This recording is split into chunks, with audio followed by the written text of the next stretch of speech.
Blaha here doing my fasted cardio. I'm a good bit into this because I just started on Facebook slow there. So I hopped over to the YouTube and I tried to do the first one. I got 2 minutes in and realized it was not set to public. So I had to end the stream, restart it. But so this one's not going to run real long.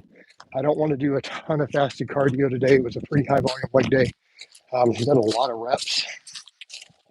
I did like 6 sets of 20 with my leg extensions at the end, and all my other volume stuff is like 12 rep sets. But for those who saw it, of course, I did a 460 beltless squat. So I want to build that up. And that was definitely not a max. So I think what I want to do, I want to mess with some beltless squats. I want to get the beltless squat up to 500, which I don't think is going to take real long at all. I'm probably really close now, even beltless. But I've been doing 500, 505 on the box, which is objectively easier. But I feel like if I can start hitting 500 plus without a belt and without sleeves, that's going to make it real easy if I want to actually test a powerlifting meet legal max. Because once you start throwing belts and sleeves and stuff on, that stuff starts adding real fast. How come I stopped doing the Pendlay row? Mainly, I just don't feel it's as good for hypertrophy. I notice my back is bigger and thicker. I don't dislike Pendlay rows, right? I just feel like it's a little more explosive and power specific. Whereas then I feel like the ability to get a little bit better of a stretch at the bottom is probably slightly better for lat hypertrophy. I think Pendlay's, though, great for traps and rhomboids and stuff, absolutely. And it's not a bad lat exercise either. Just that if I want to really maximize muscle, I'm just at this point rather do bent over rows, dumbbell rows. I think the Pendlay row is a great exercise. Don't get me wrong. And the problem is a lot of clients, though, they want to keep doing the Pendlay when I try to put them on bent over rows, mainly because we're all stronger at it. Right, we're stronger. We can move more weight off the floor. A lot of times I can. I mean, realistically. But I think the other big deal, you get better grips from forearm training and everything out of a bent over row. You have to hold on to it. So there is that to factor into the equation, Daniel. The Pendlay rows are great. I think all rows are good. I don't think you can really go wrong with doing barbell or dumbbell rows, irrespective of which type you do. Rows will build a thick back. So we could argue nuance all day long. But I will say, guys, after all that the beltless squatting, and then all the heavy deadlifting this week, this weight vest, I'm noticing it in my low back right now for sure. I'm going to have to get used to this vest again. So I'm going to have to build this cardio back up. But I think it's going to help with my core strength. So if I want to do a little more beltless squatting and deadlifting again, I feel like these weight vest walks are going to have some carryover to that. Because I've also realized I need to be trying to have a tiny waist. Let's just bodybuild. Let's just get strong. If I just lose body fat, my waistline will look good enough.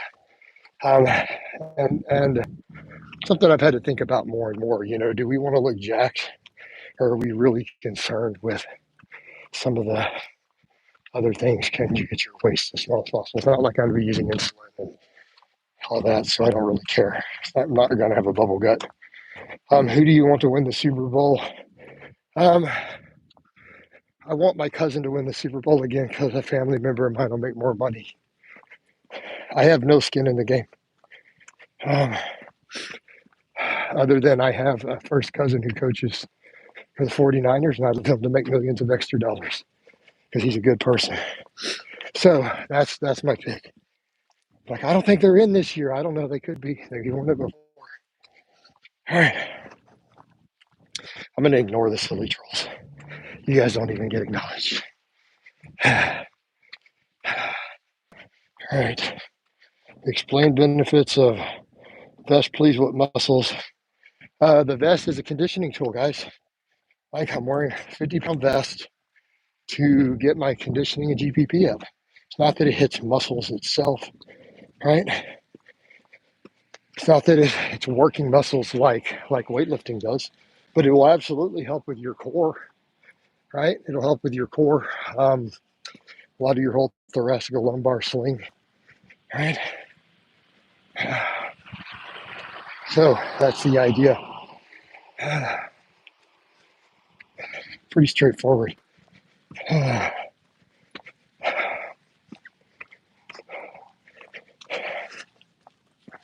So that's the whole point, Seth. It is purely about just adding a load to your walking and conditioning work. But yeah, it will help definitely build the whole abdominal wall and stuff a little bit more. It all adds up. It absolutely all adds up. So,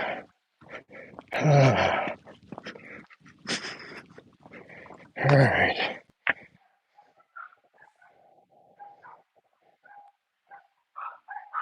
Just make that easier. All right. Okay. There's a point where you just got to get rid of the nonsense. Does it kind of hurt posture? No, it won't hurt posture. It's not comfortable though, that's for sure. Like why would it hurt your posture? You would think it should technically do the opposite. If glutes are for sloots and buys are for the guys, who's obsession with growing biceps me?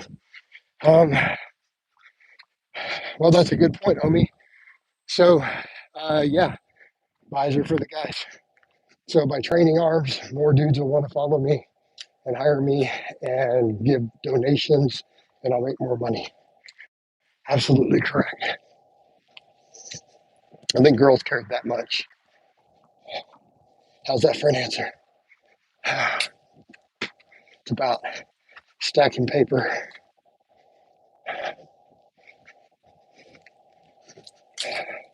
It's a money move. You think it's easier to grow muscles as a teen and post 30? I don't know how to quantify that. I know because teenagers are too stupid to train correctly. So it makes it difficult. Hormonally, they're in a great place to gain muscle. Intellectually and focus, they're not.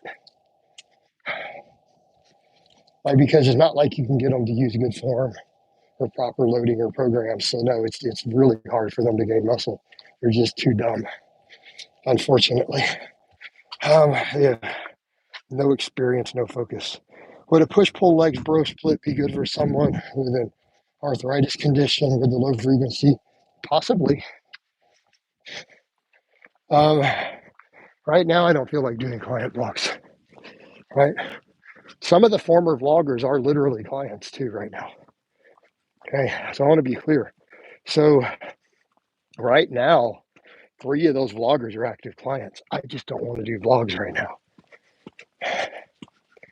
Okay.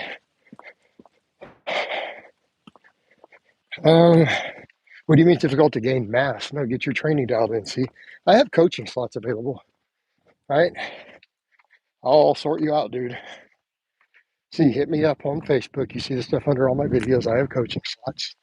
If you're struggling to make gains, hire me. I'll fix it. Problem solved. Not difficult. You just need to know what you're doing. Need some instruction, some guidance. All right, I'm going to make this trip around the block here.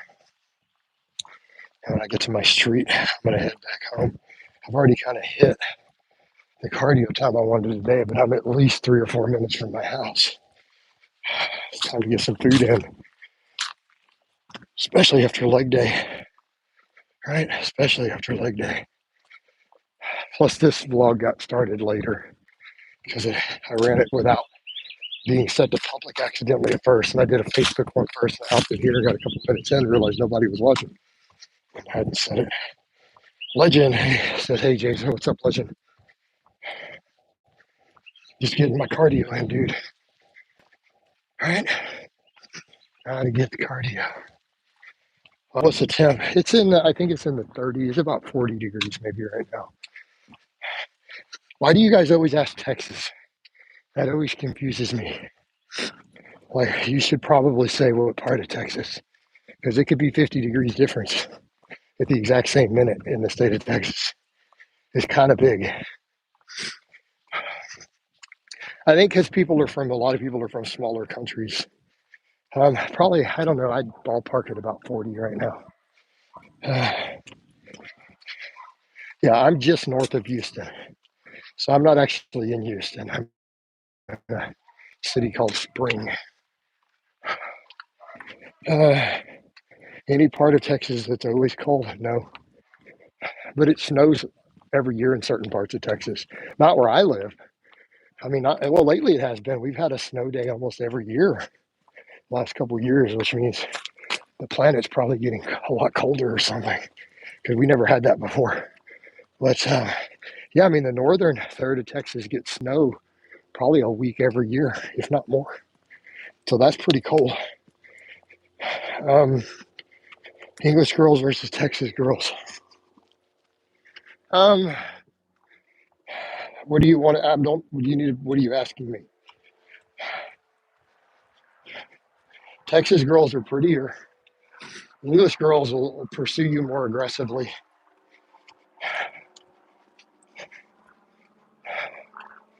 So,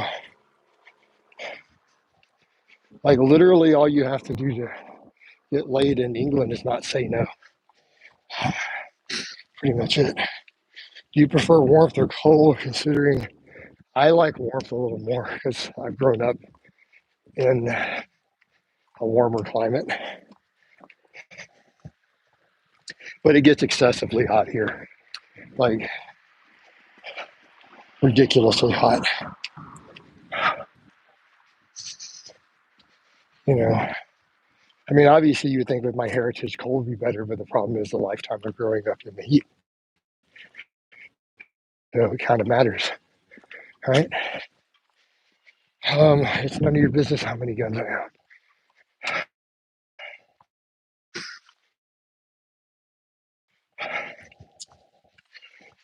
Are you at the ATF? Some sort of communist business knowing how many guns a person owns. They have no business.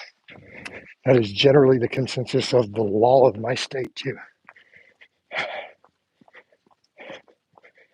Uh,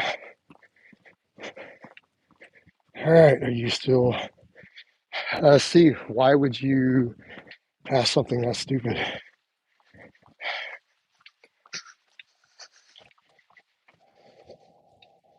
Okay. I passed a background check on camera before. Did you guys forget about that? I went in and bought an AR-10 at the shop and passed a background check and filmed it and uploaded it. So, do you have any indication that anything has changed since then? Very rarely, Ted. I'm not saying never, but we always use element conjugate.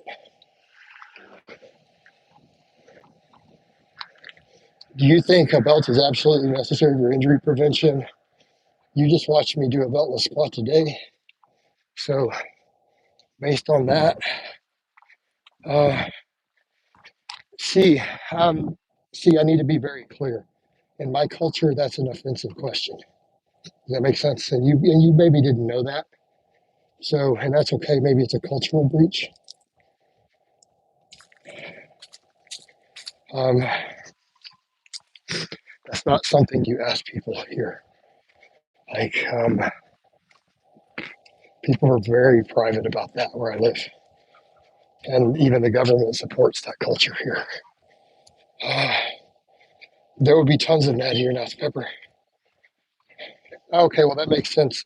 See, um, see, my particular culture, that people believe that it's a basic human right, and they believe that there should be minimal government oversight over it.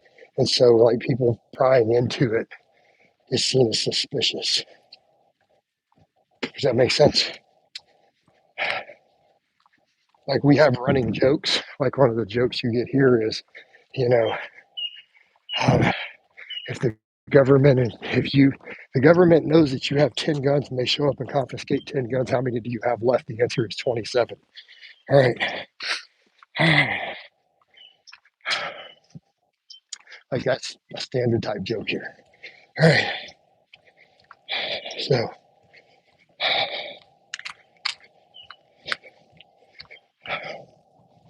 all right, guys, I'm going to wind this down. Time for me to go get some breakfast. It's past noon. I did a leg day. We did cardio. So, I hope it's been informative. And I will talk to you guys and gals next time.